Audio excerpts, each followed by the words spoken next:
আসসালামু আলাইকুম। প্রিয় দর্শক, অন্য মঞ্চের আলাপচারিতায় আপনাদের সকলকে আমন্ত্রণ জানাচ্ছি। আজ আমাদের আলোচনায় আমাদের সঙ্গে আমন্ত্রিত অতিথি হিসেবে আছেন সুপ্রিম কোর্টের আইনজীবী জনাব অ্যাডভোকেট আবু হেনা রাজ্জাকী। জনাব আবু হেনা রাজ্জাকী, আপনাকে আমাদের অনুষ্ঠানে স্বাগত জানাচ্ছি। আপনাকে আমার শুভেচ্ছা। জনাব আবু হেনা রাজ্জাকী, একটা জিনিস খেয়াল করেছেন আপনি, গত দুদিন ধরে কিন্তু এক ধরনের উত্তপ্ত রাজনৈতিক পরিস্থিতি আমরা দেখলাম, এবং সেখানে যে জিনিসটা হলো, গতকালকে একটা বিশেষ উপদেষ্টা মন্ডলীর একটা বিশেষ সভা করা হলো এবং সেখানে কয়েকটা গুরুত্বপূর্ণ সিদ্ধান্ত নেওয়া হলো। মোটামুটি আমরা তিনটা সিদ্ধান্ত দেখলাম।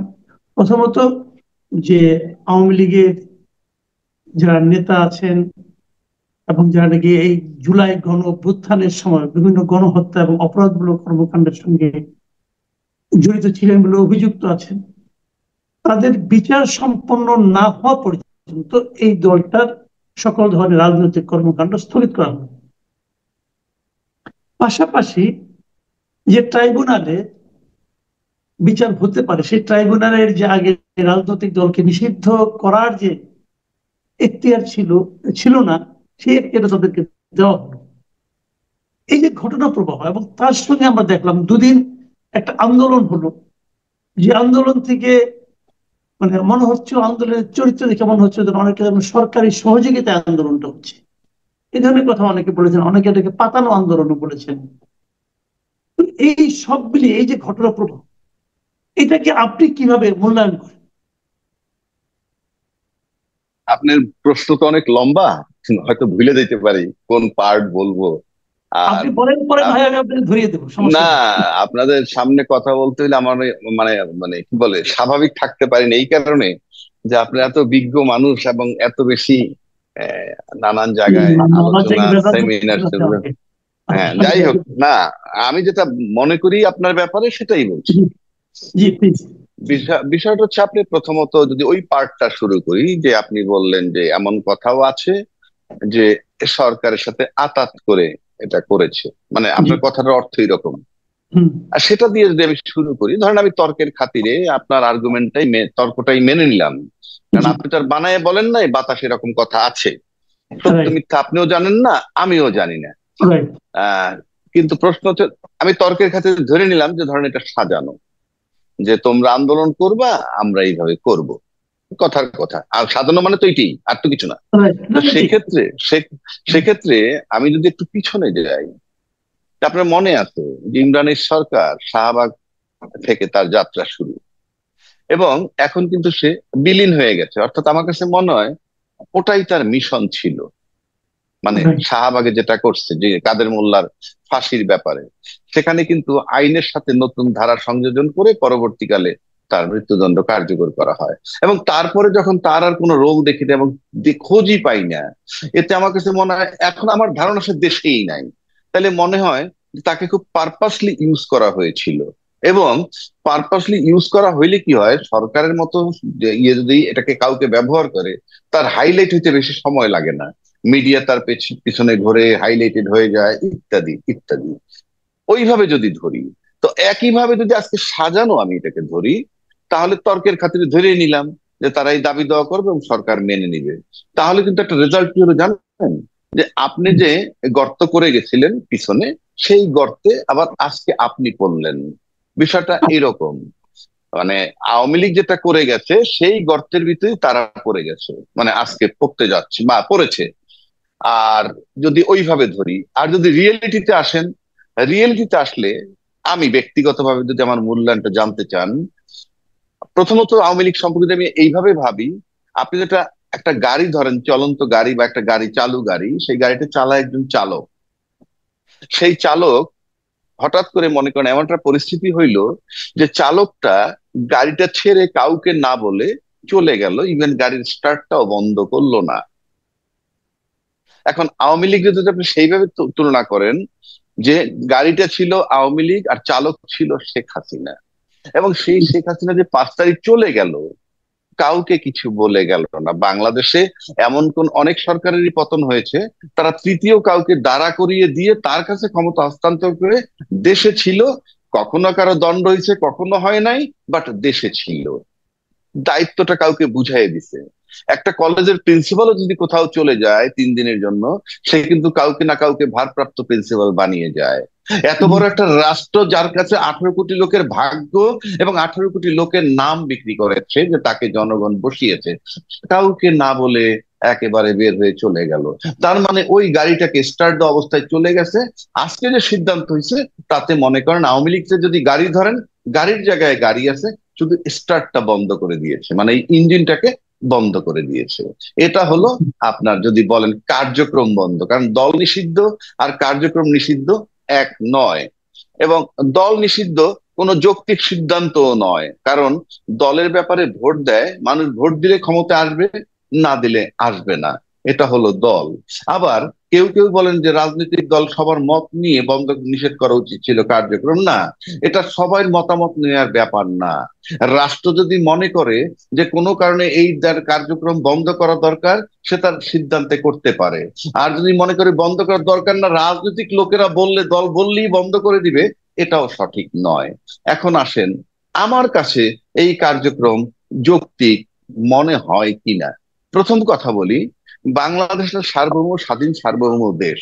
এই স্বাধীন সার্বভৌম দেশের সার্বভৌমত্ব যেই নষ্ট করুক কোনো কারণে, যে প্রক্রিয়ায় করুক, সেটা যদি আপনি মাসুদ কামালও করেন, তাহলে আমি মনে করি আপনার একটা বিরাট পানিশমেন্ট হবে, যেহেতু আপনার দল নাই।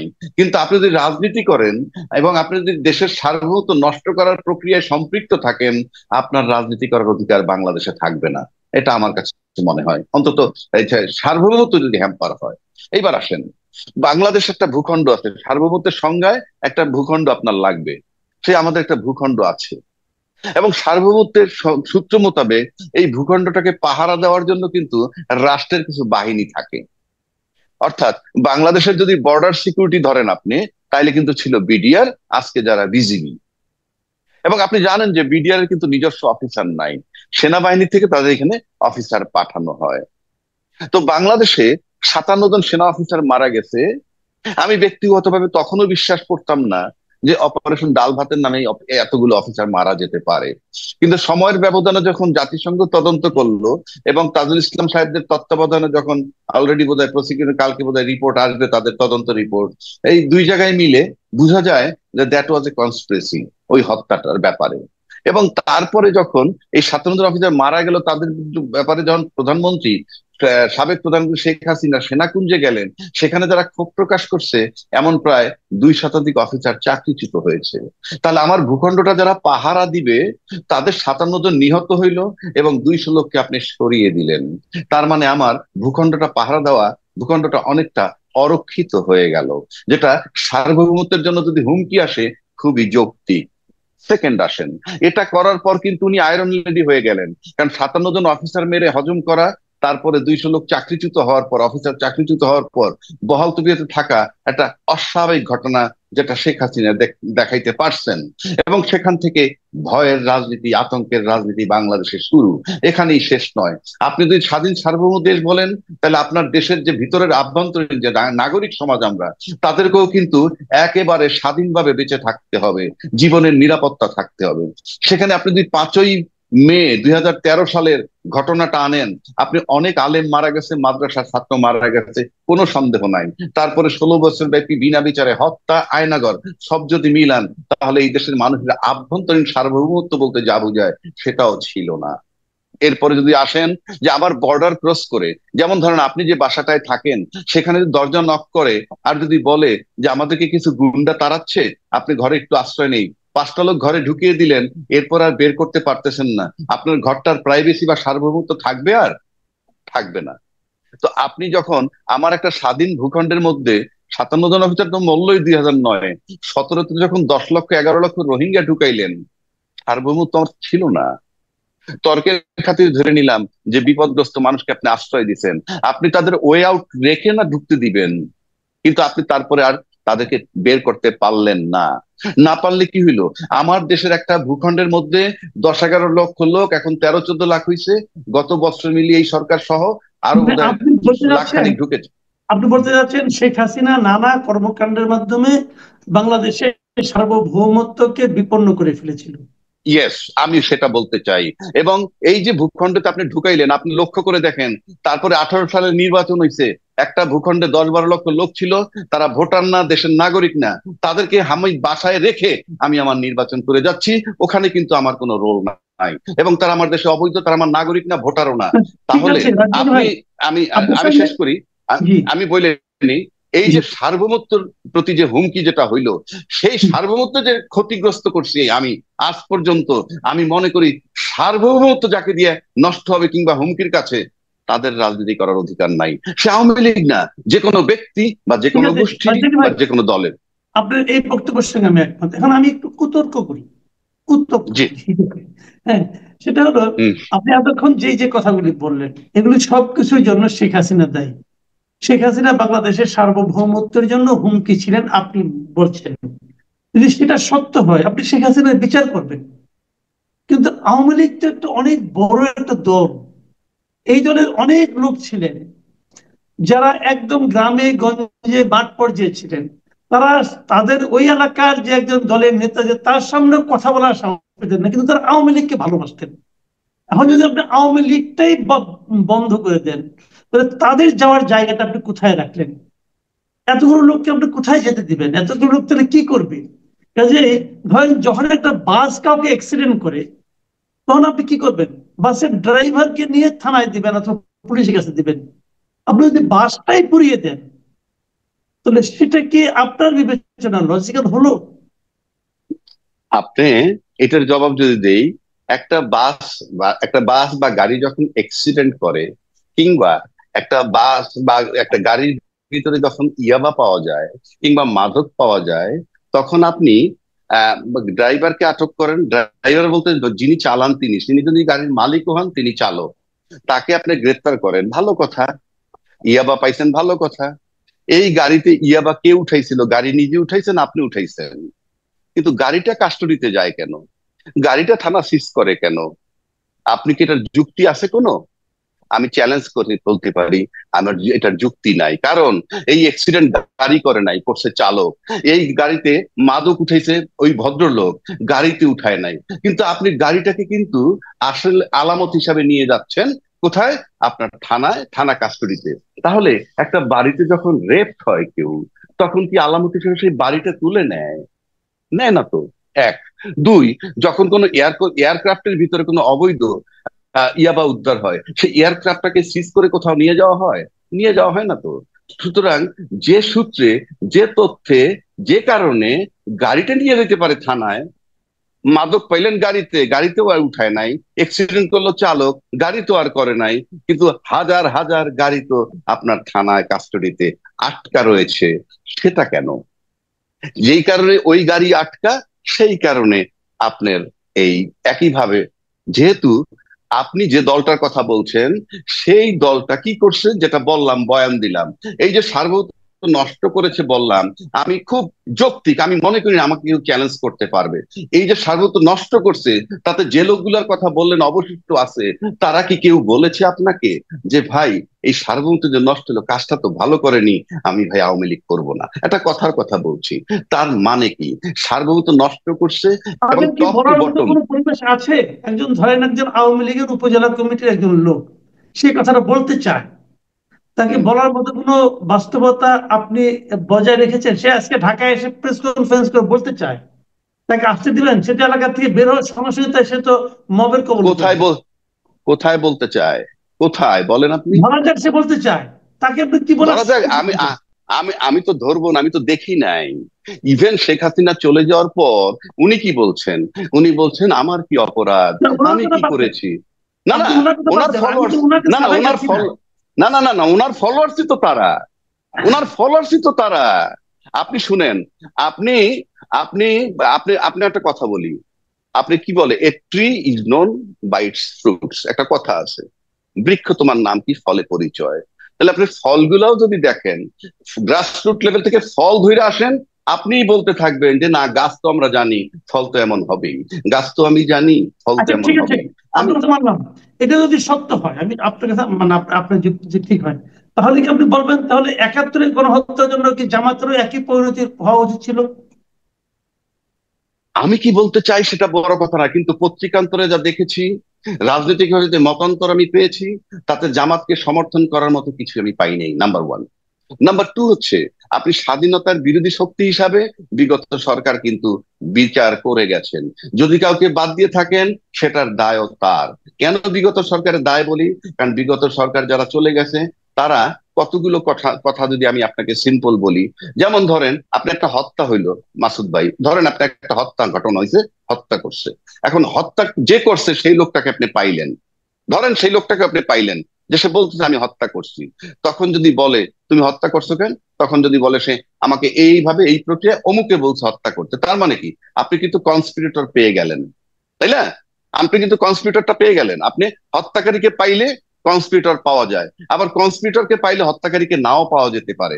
কারণ কনস্পিরেটর কাকে দিয়ে হত্যা করায় আপনি জানবেন না। তাহলে বঙ্গবন্ধু হত্যার বিচার হইলো, কারা হত্যা করলো তাদের বিচার কিন্তু হইলো। কিন্তু পরবর্তীকালে আমরা দেখছি ওই সরকারের সময় ওনাদের আইনমন্ত্রী বলছে আমরা এখন ষড়যন্ত্রকারীদেরকে খুঁজে বের করার জন্য কমিশন গঠন করব। আপনার মনে থাকলে আপনি জানবেন, পেয়েছেন কিনা? পেয়েছেন। তার মানে আমি যখন হত্যাকারী যদি পেয়ে যাই, তাহলে তুমি ষড়যন্ত্রকারী পাওয়ার কথা। আপনি হত্যাকারীকে দণ্ড দিয়ে দিলেন, কিন্তু ষড়যন্ত্রকারী পেলেন না, এটা কোনো বিচার হইল? আপনি তো হত্যাকারীকে দিয়েই ষড়যন্ত্রকারী পেতে পারেন। ষড়যন্ত্রকারী যদি ধরার ছোঁয়ার বাইরে থাকে, তাইলে কিন্তু আপনি কাগজে কলমে নামটা আনতে পারতেন, যে মাসুদ কামাল জড়িত ছিল, রাজ্জাকি জড়িত ছিল, এক্স ওয়াই জেড কনস্পিরেসি করছে, সেই নামগুলো তো আসতে পারতো না। কিন্তু যারা হত্যা করেছে জাস্ট তাদেরকে আপনি পানিশমেন্ট দিলেন। ওরা কিন্তু এক্সিকিউটর নয়, কিন্তু কনস্পিরেটররা এখনো বেঁচে আছে, এবং সেই কনস্পিরেটররা কিন্তু এখনো তাদের কনস্পিরেসি চলমান রাখছে, যার ভিকটিম আমাদের রাজনীতি এখনো। আমি কি বুঝাইতে পারলাম? না, আপনি আপনার মতো করে বলেছেন, আমি আমার মতো করে বুঝেছি, সমস্যা নেই কোনো। আমার হুম। দর্শকরা তাদের মতো করে বুঝবে, তাও কোনো সমস্যা নেই। আমরা সবার হুম। মতটাকে জাস্ট তুলে আনতে চাই। আমি এখন আপনাকে শেষ রাইট। প্রশ্ন করতে চাচ্ছি, এই জি। যে আওয়ামী লীগের ব্যাপারে যে সমস্ত পদক্ষেপ নেওয়া হলো, এখন আপনার কি মনে হয় আমাদের আগামী দিনে যদি আমি নির্বাচনটাকে প্রধান একটা রাজনৈতিক কর্মকাণ্ড ধরি, আগামী নির্বাচন এবং আগামী দিনের রাজনীতি, সেখানে এর কি ধরনের প্রভাব পড়তে পারে বলে আপনি মনে করেন? দেখেন, এন্ডস জাস্টিফাইজ দ্য মিনস, অর্থাৎ ফলাফল বলে দেয় পদ্ধতিটা ভালো ছিল কিনা। ফলাফল বলে দিবে পদ্ধতিটা ভালো ছিল কিনা। অর্থাৎ সামনে নির্বাচন আসুক, সেই নির্বাচনে নির্বাচন কমিশন থাকবে, নির্বাচন কমিশন নির্বাচন ডাক দিবে, এবং কারা কারা পার্টিসিপেট করবে। আওয়ামী লীগ কিন্তু দল নিষিদ্ধ করা হয়নি, এক নম্বর। দুই নম্বর, যে বিচারের আগ পর্যন্ত যদি আমি আমি সিম্পল মনে করি যে এই দেশের যারা রাজনীতিবিদরা বলেন যে ক্লিন ইমেজের আওয়ামী লীগরা আমাদের দলে যোগ দিতে পারেন, এমন কথা যারা বলেছেন, কিংবা কেউ কেউ বলেছেন যে আজকে আওয়ামী লীগ নিষিদ্ধ করলে কালকে আমাদেরকেও নিষিদ্ধ করতে পারে, এই যদি বিষয়গুলো হয় এবং সরকার যদি সিদ্ধান্ত নিয়ে থাকে ছাত্রদের সাথে বা আন্দোলনকারীর সাথে আতাত করে যে বিচার না হওয়া পর্যন্ত কার্যক্রম বন্ধ থাকবে, তো আমরা আশা করি আসিফ নজরুল সাহেব কিছুদিন আগে বলেছিলেন যে অক্টোবরের মধ্যে তারা একটা রেজাল্ট পেতে পারেন, কোন রায় টায় হতে পারে। এবং সম্প্রতি চিফ প্রসিকিউটর বলছে আজকে অথবা কালকের মধ্যে হয়তোবা এই একটা তদন্ত রিপোর্ট কোর্টে দাখিল হবে। সেক্ষেত্রে যদি কিছু একটা বিচার হয়ে যায় অক্টোবরের মধ্যে, তাহলে আমরা আশা করি সেই বিচারের হওয়ার পর তো এই কার্যক্রমটা মানে স্থগিত করছে, এটা ন্যাচারালি উইথড্র হয়ে যাওয়ার কথা। সেটা নির্বাচনের ক্ষেত্রে বোধহয় বাধা হওয়ার কথা না, যদি প্রপারলি করতে পারে। আর সেক্ষেত্রে আমি যেহেতু ইয়ের কথা বললাম, যেমন ধরেন কি বলে সার্বভৌমত্ব বিনষ্টকারী বললাম, বা অন্য যারা হত্যাকারী বলুক, গণহত্যাকারী বলুক, সবকিছু মিলিয়ে তার বিচারটা হয়ে যায়, তাহলে তার কোনো এমবার্গো থাকতেছে না। সুতরাং খুব সুন্দরভাবে অক্টোবরের মধ্যে যদি একটা জাজমেন্ট পাওয়া যায়, কিংবা জামাত বলছে আগামী রোজার আগে নির্বাচন, সেক্ষেত্রে একেবারে ডিসেম্বর না হয় যদি ফেব্রুয়ারির মধ্যে হয়, আর নভেম্বরের মধ্যে যদি একটা রায় পাওয়া যায়, তাহলে আমার কাছে মনে হয় আওয়ামী লীগের তো নির্বাচন করতে অসুবিধা হওয়ার কথা না। দণ্ডপ্রাপ্ত যদি কেউ হবেন, বাকিরা যখন নির্দোষ হয়ে যাবেন রাজনীতি করবেন। কিন্তু যদি দলকে নিষিদ্ধ করা হয়? দল তো নিষিদ্ধ করা হয়নি, যেটা হয়নি সেটা না না, বলবো কেন? যদি তখন হয়, যদি যদি সেই বিচারের রায় যদি দলকে নিষিদ্ধ করা হয়? না না, যদি ওই যদি আদালত মনে করে, তখন তো আমরা আদালতের ফাইন্ডিংসটা কি হলো তার উপরে আলোচনা হবে। We can't tell anything in advance. আমি কেমনে বলবো? ওইটা সিচুয়েশনটা আসুক, আদালত কি করে দেখি, তারপরে বলা যাবে। জি, অনেক ধন্যবাদ জনাব আবু রাজ্জাকী। প্রিয় দর্শক, আপনারা শুনলেন যে আওয়ামী লীগ নিষিদ্ধ করা না করা এবং আমাদের সার্বভৌমত্ব নিয়ে বিগত শাসকের ভূমিকা এবং আওয়ামী লীগ নিষিদ্ধ করা হলে অথবা এই বিচারের পর আগামী নির্বাচনে কি প্রভাব পড়তে পারে এই সমস্ত বিষয়ে যারা আবু হেনা রাজ্জাকীর কৌশলী কথাবার্তা। তা আমি আশা করি এখান থেকে আপনারা অনেক ইনফরমেশন পেয়ে গেছেন, অনেক ইঙ্গিত পেয়ে গেছেন, অনেকে হয়তো সিদ্ধান্ত উপনীত হতে পারছেন। আপনারা ভালো থাকবেন। উনি যদি সময় দেন আগামীতে ওনার সঙ্গে আমরা আবার বসবো, তখন আবার কথা হবে। এখন এই পর্যন্ত, আল্লাহ হাফেজ।